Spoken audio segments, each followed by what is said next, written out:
নমস্কার বন্ধুরা, আমি শ্রাবণী। আজ নিয়ে চলে এসেছি একটা চটপটা রেসিপি। আমি শ্রাবণী রাঁধুনি রান্নাঘরে, সাথে বছরের প্রথম স্বাদ তালের পরোটা। আজকের রেসিপি ছোলে বা মশলা ছোলে। রেসিপিটা যতটাই খেতে টেস্টি ততটাই বানাতেও সহজ। আজকের রেসিপি ছোলে বানানোর জন্য নিয়েছি ছোলাটা আমি আগের দিন রাত্রে ভিজিয়ে রেখেছিলাম। ছোলা কলাইটা খুব ভালো করে ধুয়ে নিয়েছি। এবার সেদ্ধ করে নেব।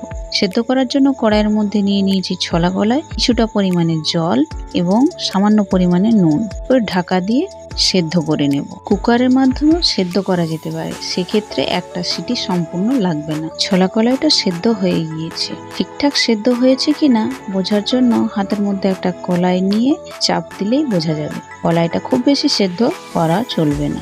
এবার কড়াইয়ের মধ্যে নিয়ে নেব কিছুটা পরিমাণে সর্ষের তেল। তেলটা গরম হয়ে এলে ফোড়নের জন্য এর মধ্যে দিয়ে দেবো দুটো শুকনো লঙ্কা এবং সামান্য পরিমাণে কালো জিরে। দিয়ে দেব কারি পাতা, এখানে শুকনো কারি পাতা ব্যবহার করা যেতে পারে। এরপর এর মধ্যে দিয়ে দেবো পেঁয়াজ বাটা। পেঁয়াজ বাটাটা কালারটা চেঞ্জ হয়ে এলে এর মধ্যে দিয়ে দেবো রসুন বাটা। রসুন বাটাটা একটু কষিয়ে নিয়ে দিয়ে দেবো এর মধ্যে সামান্য পরিমাণে জল। এবার দেব টমেটো কুচি, হলুদ গুঁড়ো, পরিমাণ মতো লঙ্কার গুঁড়ো, জিরে গুঁড়ো। এবার মশলাটা খুব ভালোভাবে একটু কষিয়ে নেব। এরপর দেব পরিমাণ মতো নুন এবং কাশ্মীরি লঙ্কার গুঁড়ো। দিয়ে দেব দুটো দারুচিনির টুকরো। এবার সামান্য পরিমাণে জল দিয়ে মশলাটা কষিয়ে নেব। এরপর এর মধ্যে দিয়ে দেব সেদ্ধ আলু।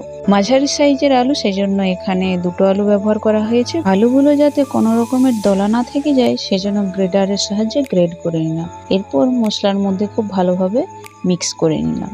এবার দিয়ে দেব টক দই দিয়ে মিনিট 5 মতো খুব ভালোভাবে কষিয়ে নেব। সবশেষে দিয়ে দেব আদা কাঁচা লঙ্কা বাটা।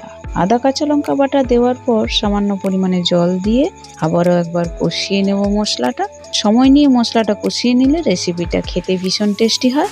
এবার মশলা থেকে তেল ছেড়ে দিলে এর মধ্যে দিয়ে দেবো সেদ্ধ করে রাখা ছোলা কলাইগুলো। আবারও বারে সামান্য পরিমাণে জল দিয়ে সময় নিয়ে ভালোভাবে কষিয়ে নেব। ফুটে এলে এর মধ্যে দিয়ে দেব ছোলে মশলা বা চানা মশলা।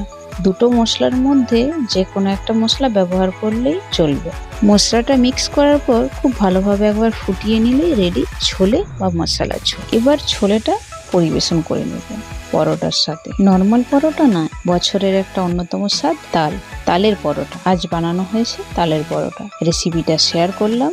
ভালো লাগলে লাইক করে দিয়ে কমেন্টের মাধ্যমে জানিও কেমন লাগে। বন্ধু বান্ধব এবং ফ্যামিলি মেম্বারদের মধ্যে শেয়ার করে দিয়ে। নতুন বন্ধুরা রেসিপিটি ভালো লাগলে চ্যানেলটি প্লিজ সাবস্ক্রাইব করে দিও। যে বন্ধুরা ফেসবুক থেকে দেখছো, রেসিপিটা ভালো লাগলে পেজটি ফলো করে দিও।